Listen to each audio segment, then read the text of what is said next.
মাত্র 2 রান করেই টেবিলে ফিরে যান সাকিব আল হাসান, যা দেখে রীতিমতো লাইভে এসে সাকিবকে অপমান করে একই বললেন ব্যারিস্টার সুমন। মুহূর্তে ভাইরাল ভিডিও।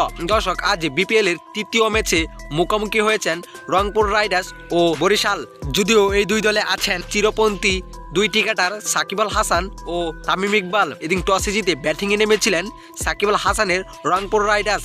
ব্যাটিংয়ে নেমে প্রথম ওভারেই প্রথম বলেই 1 উইকেট হারিয়েছিল রংপুর রাইডার্স। তারপরে ব্যাটিংয়ে নামেন বিশ্বসেরা অলরাউন্ডার সাকিব আল হাসান। ইনিংসে দ্বিতীয় ওভার করতে আসেন খালেদ আহমেদ।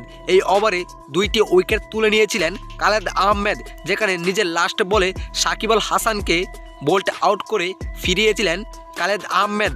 এতে পরিষ্কার হয়ে গেল যে সাকিব আল হাসান তামিমের বরিশালের কাছে রীতিমতো পরাস্ত হয়েছে।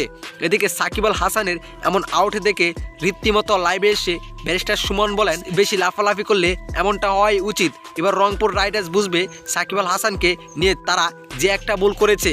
এমপি হয়ে প্রথম ম্যাচেই এমন ডাব্বা মারা রীতিমতোই অপমানজনক সাকিব আল হাসানের জন্য।